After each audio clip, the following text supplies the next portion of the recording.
Of you. विद्यार्थी मित्रांनो, आपण जो चॅप्टर चालू केला होता ऍप्लिकेशन ऑफ डिफायनाइट इंटिग्रल, या चॅप्टर मध्ये एकच एक्सरसाइज आहे आणि या एक्सरसाइज मधलं प्रॉब्लेम टू प्रॉब्लेम हे खूप इम्पॉर्टंट आहे. आपण प्रिव्हियस लेक्चर मध्ये जे टॉपिक घेतला होता त्यामध्ये आपल्याला वन कर्व आणि वन लाईन हे गिव्हन होती आणि इन बिटवीन धिस आपल्याला एरिया फाइंड आउट करायचा होता. आज पण आपला सेम टॉपिक आहे. कर्व आणि लाईनच आपल्याला गिव्हन राहणार, बट डायग्राम मध्ये चेंज होणार. तो चेंज ओळखायचा कसा, आधी त्याकडे लक्ष द्या. काल जे आपण दोन प्रॉब्लेम घेतले, या प्रॉब्लेम मध्ये कर्व हा वाय स्क्वेअरच्या फॉर्म मध्ये होता. कर्व आपला कोणत्या फॉर्म मध्ये होता? वाय स्क्वेअर, कारण त्यामधली एक टर्म ही आपल्याला वाय स्क्वेअरच्या फॉर्म मध्ये दिली. जेव्हा आपला प्रॉब्लेम वाय स्क्वेअरच्या फॉर्म मध्ये राहणार तेव्हा जो आपला कर्व असतो तो या डायरेक्शन मध्ये येतो. बट जर आपलं प्रॉब्लेम ओनली वायच्या फॉर्म मध्ये असलं, वाय स्क्वेअरच्या फॉर्म मध्ये नसलं, प्रॉब्लेम फक्त कोणत्या फॉर्म मध्ये असलं? वायच्या. कर्व पण वायच्या फॉर्म मध्ये आणि लाईन सुद्धा वायच्या फॉर्म मध्ये, तेव्हा जो आपला कर्व येतो तो अपवर्ड डायरेक्शन मध्ये येतो. हा मेन चेंज आहे आणि हेच लक्षात ठेवायचं आहे. जर प्रॉब्लेम मध्ये एक जर व्हॅल्यू वाय स्क्वेअरच्या फॉर्मॅट मध्ये असली तर कर्व या डायरेक्शन मध्ये ड्रॉ करा, आणि दोन्हीही व्हॅल्यू जर फक्त वायच्या फॉर्म मध्ये असल्या तर कर्व अपवर्ड डायरेक्शन मध्ये ड्रॉ करायचा आहे. हाच या एक्सरसाइज मधला मेन कन्सेप्ट आहे. आज मी जे दोन प्रॉब्लेम टीच करणार आहे, या दोन प्रॉब्लेम मध्ये काल जे आपण लेक्चर घेतला त्यामध्ये वाय स्क्वेअरच्या फॉर्मॅट मध्ये प्रॉब्लेम होतं, म्हणून कर्व असा ड्रॉ केला होता. आज मी जे प्रॉब्लेम घेणार त्या प्रॉब्लेम मध्ये फक्त कर्व आणि लाईन हे वायच्या फॉर्म मध्ये राहणार, म्हणून तुम्हाला कर्व हा अपवर्ड डायरेक्शन मध्ये ड्रॉ करावा लागणार आहे. Okay, write down the problem. Find the area of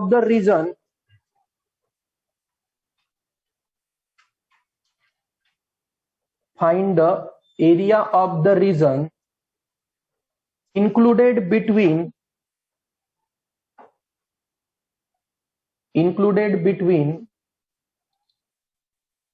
y equal to x square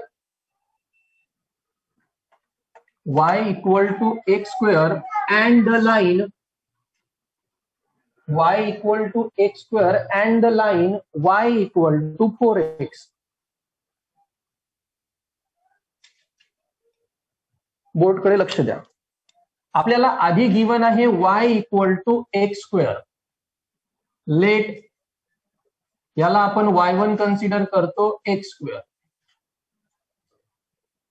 बराबर. त्यानंतर अँड लाईन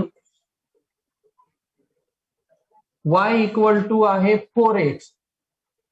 देअरफॉर याला आपण y2 कन्सिडर करतो 4x, इक्वेशन 2. आता हे जे आपल्याला प्रॉब्लेम गिवन आहे हा पण वायच्या फॉर्म मध्ये आहे, हा पण वायच्या फॉर्म मध्ये आहे.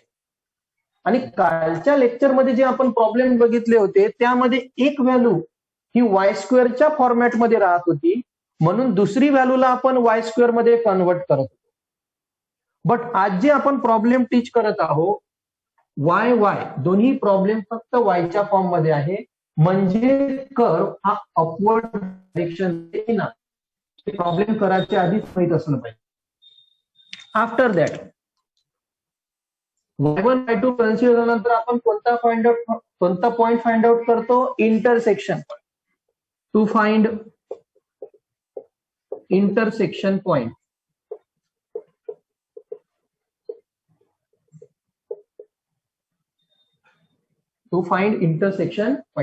त्याच्यासाठी आपली कंडिशन असते y1 equals to y2. y1 ची व्हॅल्यू आहे एक्स स्क्वेअर, y2 ची व्हॅल्यू आहे 4x. 4x या साईडला जाऊन मायनस होणार, so x square minus 4x equal to 0. X common निघणार, एक्स जर और एक्स इक्वल टू 4. आधी आपण एक्सच्या व्हॅल्यू फाइंड आउट करत असतो आणि ज्या एक्सच्या आपल्या व्हॅल्यू फाइंड आउट होत असते तेच आपली लिमिट असते. पुन्हा एकदा लक्ष द्या. वाय एक्स स्क्वेअर गिवन होता, त्याला y1 कन्सिडर केलं. Line y equal to 4x consider होतं, त्याला y2 कन्सिडर केलं. त्यानंतर इंटरसेक्शन पॉइंट करताना y1 आणि y2 ला आपण y1 आणि y2 ला कम्पेअर करतो. त्यामधून x ची काय काढतो व्हॅल्यू, आणि x ची जी व्हॅल्यू फाइंड आउट करत असतो तीच आपली असते लिमिट. आता या एक्सच्या व्हॅल्यू वरून आपण इंटरसेक्शन पॉइंट फाइंड आउट करतो. ओके, फर्स्ट राईट डाऊन दिस. कालच्या सारखं विद्यार्थी मित्रांनो, एक्सच्या आपण दोन व्हॅल्यू फाइंड आउट केल्या, एक व्हॅल्यू 0 आणि एक व्हॅल्यू काय आली 4. आता या दोन व्हॅल्यू यूज करून आपण वायच्या व्हॅल्यू फाइंड आउट करू. वायच्या व्हॅल्यू म्हणजेच आपला भेटणार इंटरसेक्शन पॉइंट.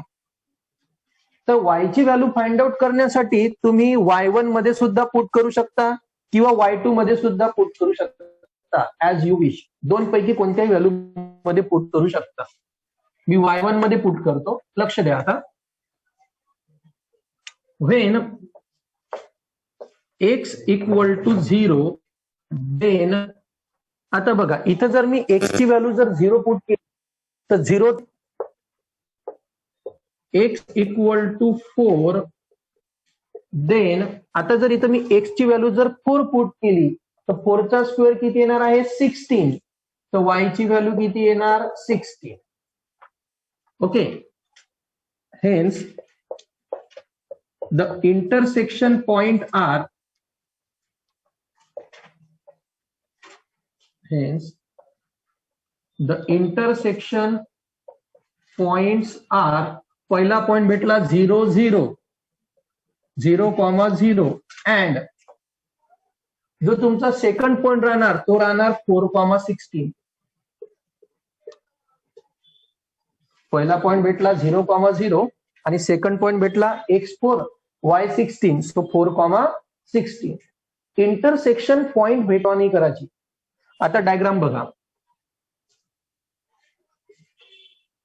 ही असते आपली एक्स एक्सिस आणि ही असते वाय एक्सिस.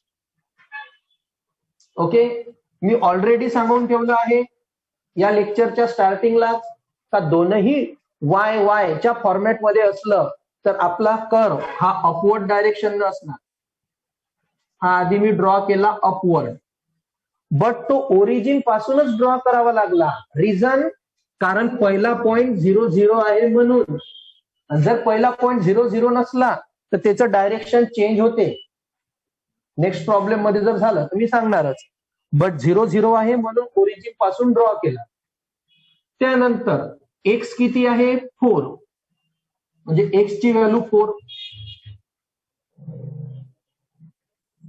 एक्स ची व्हॅल्यू 4 सपोज इथं असणार. इथून ड्रॉ करू एक लाईन.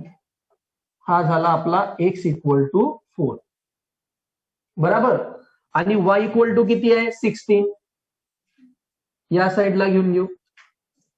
हा झाला आपला y इक्वल टू 16.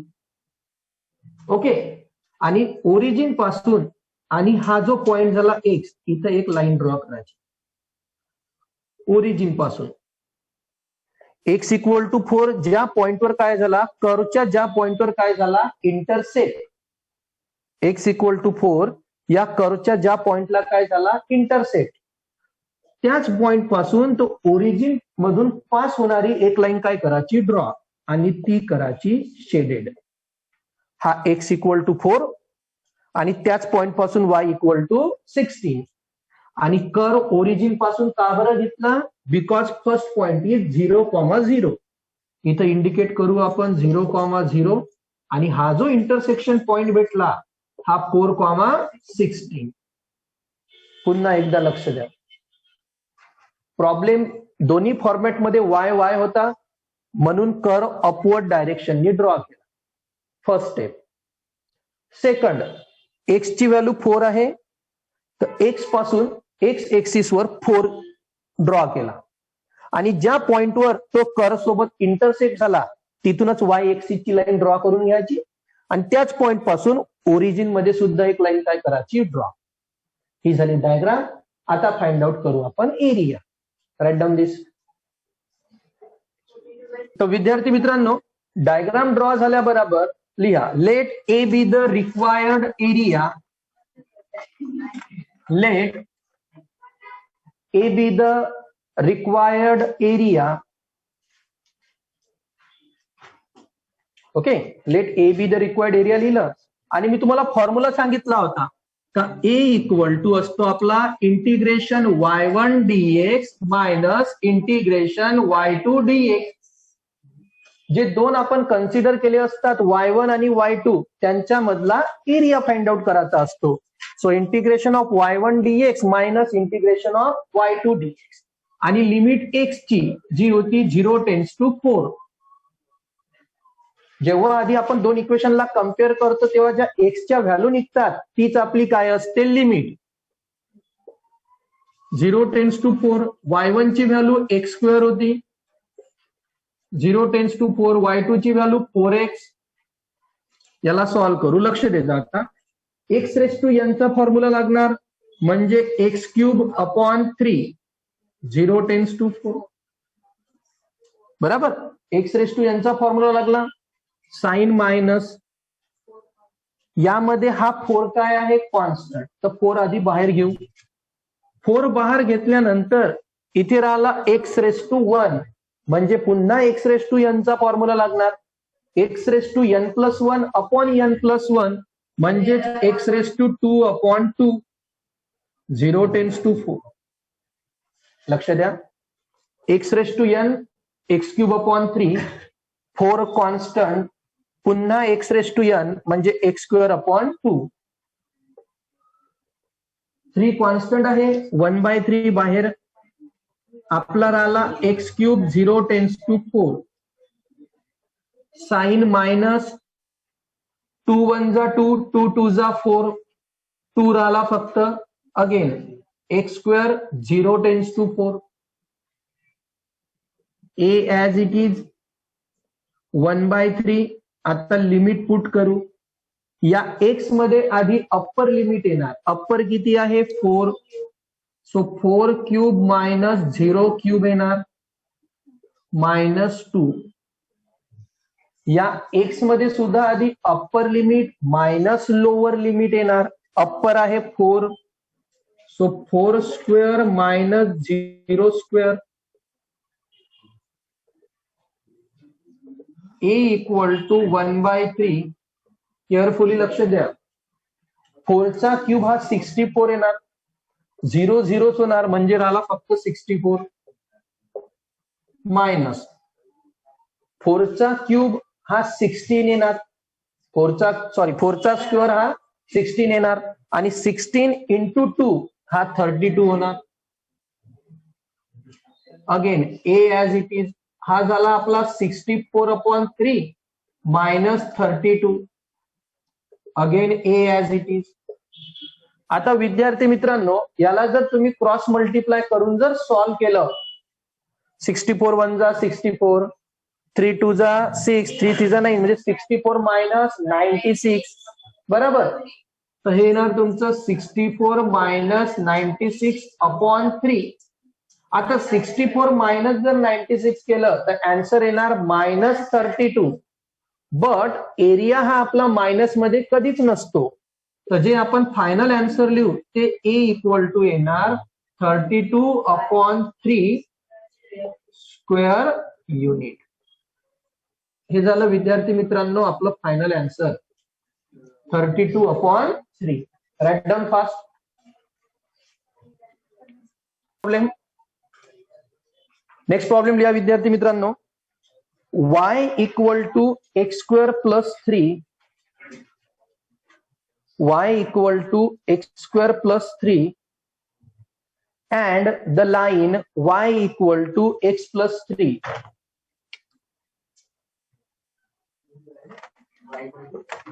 आणि प्रॉब्लेम सॉल्व्ह करत असताना फक्त या बोर्डकडे केअरफुली लक्ष द्या सर्वांनी.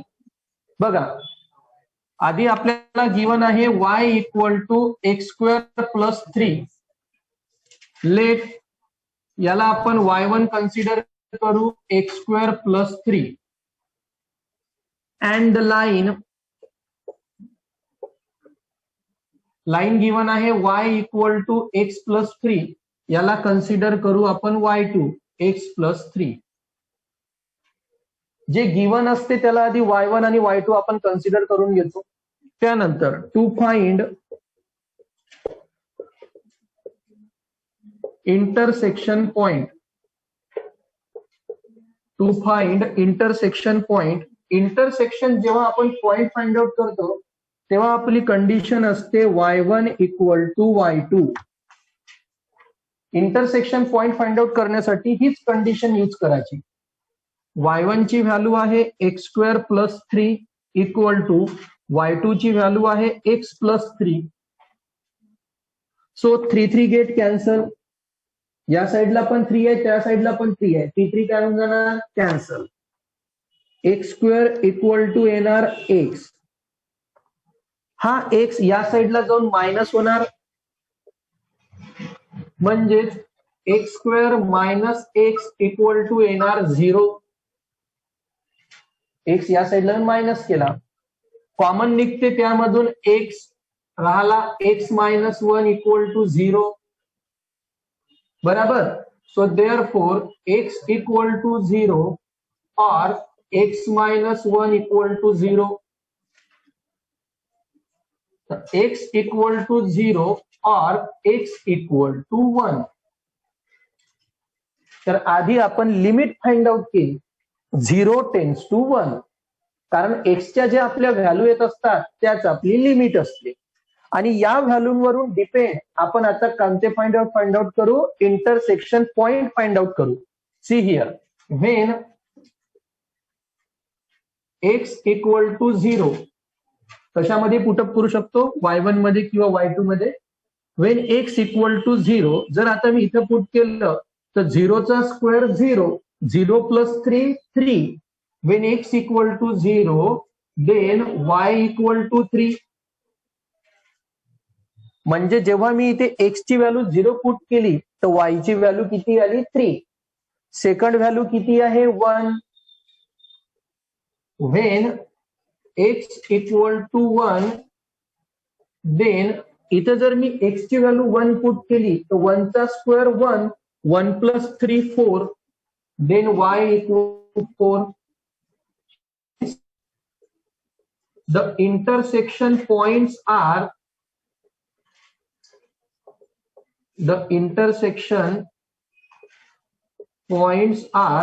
पहिला पॉइंट आला आपला 0 आणि 3 म्हणजे 0,3 अँड जो आपला सेकंड पॉइंट आला त्यामध्ये एक्स ची व्हॅल्यू आहे 1 आणि y ची व्हॅल्यू आहे 4.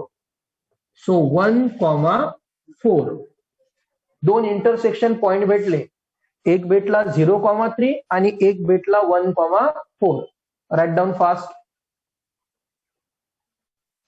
आता विद्यार्थी मित्रांनो, जे आपण इंटरसेक्शन पॉइंट फाइंड आउट केले त्यावरूनच आपण डायग्राम ड्रॉ करत असतो. आता डायग्राम एक्स एक्सिस आणि वाय एक्सिस आधी आपण ड्रॉ केली. पहिला जो पॉइंट आहे तो आहे 0,3.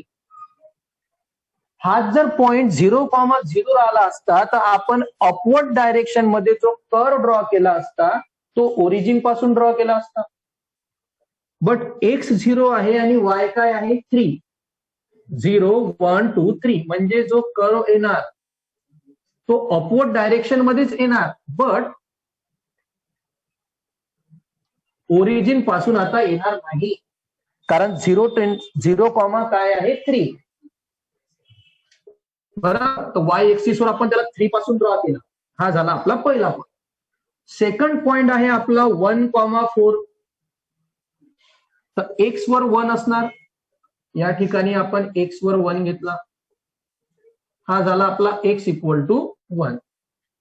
वाय वर 4, हा झाला आपला y इक्वल टू 4. आणि हा जो इंटरसेक्शन पॉइंट भेटते, आधी आपण इथून ड्रॉ करत होतो कर्व, आणि हा पॉइंट इथून काय करायला लागणार आपल्याला ड्रॉ. कर्वचा इंटरसेक्शन पॉइंट हा आहे आणि x इक्वल टू 1 आणि y इक्वल टू 4 चा इंटरसेक्शन पॉइंट हा आहे. या एरियाला करायचा शेडेड. जो इंटरसेक्शन पॉइंट भेटतो ना त्यामधून स्ट्रेट लाईन ड्रॉ करायची जे कर्व सोबत इंटरसेक्ट होणार. हा इंटरसेक्शन पॉइंट झाला 1,4 आणि हा जो पॉइंट होता यावर एक्स तर आपला 0च होता आणि वाय काय होता 3. डायग्राम झाली ड्रॉ. कशी ड्रॉ केली डबल लगेच लक्ष द्या. आधी 3 पासून आपण अपवर्ड डायरेक्शन मध्ये कर्व ड्रॉ केला. एक्स ची व्हॅल्यू 1, वाय ची व्हॅल्यू 4. इथे इंटरसेक्ट पॉइंट आला. त्या इंटरसेक्ट पॉइंट पासून कर्व जिथे इंटरसेक्ट होतो एक स्ट्रेट लाईन ड्रॉ करायची आणि तेवढाच एरिया करायचा आपला शेडेड. त्यानंतर let A B the required area. Let A B the required area. आता A B the required area लिहिलं मी. फॉर्म्युला आपला A equal to integration y1 dx minus y2 dx. y1 dx minus y2 dx बराबर. आणि limit होती आपली 0 tends to 1, 0 tends to 1. आता यामध्ये व्हॅल्यू पुटअप करू. 0 टेन्स टू 1 y1 ची व्हॅल्यू होती x² plus 3 dx minus 0 tends to 1 y2 ची व्हॅल्यू होती x प्लस 3 dx. इथे y1 ची व्हॅल्यू पुट केली, इथे y2 ची व्हॅल्यू पुटअप केली. सेपरेट करू. So 0 tends to 1 x² dx plus 0 tends to 1 3 dx. याच्यापेक्षा एक इझी सांगून देतो, लक्ष द्या. काय करायचं, दोघांची ही लिमिट काय आहे सेम आहे. तर या दोघांना एकत्र करून घेऊ. A as it is, limit 0 tends to 1 as it is. दोघांची लिमिट सेम आहे. पहिली व्हॅल्यू आहे x² plus 3 minus sine as it is. दुसरी व्हॅल्यू किती आहे x प्लस 3. यामध्ये पण 2 व्हॅल्यू होत्या, यामध्ये पण 2 व्हॅल्यू होत्या, म्हणून त्यांना मी काय केलं कंबाईन. लिमिट कॉमन ठेवली, ही व्हॅल्यू मायनस मग ही व्हॅल्यू पुटअप केली. आता सॉल्व्ह करू. 0 टेन्स टू 1 x² प्लस 3 हा होणार minus x minus 3. Minus sign जेव्हा ब्रॅकेटच्या आत जाणार तर साइन चेंज होणारच आहे dx plus 3 minus 3 get cancel. A equal to आलं विद्यार्थी मित्रांनो 0 tends to 1 x² minus x dx. Okay. आता त्याला काय करू आपण separate. So 0 tends to 1 x² dx minus 0 tends to 1 x dx. First write down this. आता विद्यार्थी मित्रांनो इथे जी लिमिट दिली आहे आपल्याला, याला आधी आपण x⁴n चा फॉर्म्युला लावू. याला सुद्धा x⁴n चा फॉर्म्युला लावू आणि त्यामध्ये आपण लिमिट पुट करू. लक्ष द्या इकडे. आता जेव्हा आपण याला x⁴n चा फॉर्म्युला लावतो तर तो होणार आपला x³ अपॉन 3. x⁴n चा फॉर्म्युला लावला ना तर x³ अपॉन काय होणार 3. लिमिट आहे 0 टेन्स टू 1 मायनस. आता इथे x⁴1 आहे म्हणजे x² अपॉन 2 येणार. Again limit 0 tends to 1. आता हा 3 कॉन्स्टंट आहे, सो 1/3 बाहेर, x³ 0 टेन्स टू 1. पुन्हा 2 कॉन्स्टंट आहे, 1/2 बाहेर, x² 0 tends to 1. Okay. Limit apply केली. आता लिमिट, तर विद्यार्थी मित्रांनो आपली जी स्टेप होती त्यामध्ये आपण x² मायनस एक्स इथपर्यंत आपण सॉल्व्ह केलं होतं. म्हणजे जी आपली लास्ट स्टेप होती ती या प्रकारे होती. x² dx minus x dx आणि limit 0 tends to 1 0 tends to 1 ही आपली लास्ट स्टेप होती. आता याला जर सॉल्व्ह केलं तर तो x³ अपॉन 3 येणार by using the formula x⁴n. याला जर सॉल्व्ह केलं तर x² अपॉन 2 येणार by using the formula x⁴n. त्यानंतर हा 3 कॉन्स्टंट आहे तो 1/3 बाहेर घेतला, फक्त x³ राहिला. टू कॉन्स्टंट आहे, 1/2 बाहेर घेतला, फक्त x² राहिला. त्यानंतर जो आपला x³ बाकी आहे यामध्ये आपण लिमिट अप्लाय करू. Upper limit minus lower limit. Upper limit 1 आहे, सो 1³ मायनस 0³. इथे सुद्धा x² मध्ये आपण upper limit minus lower limit apply करू, so 1² minus 0². Then solve. So a equal to 1 minus 0 तो 1च राहणार आहे, म्हणजे आन्सर येणार फक्त 1/3. 1 मायनस 0 1च राहणार, म्हणजे आन्सर येणार फक्त 1/2.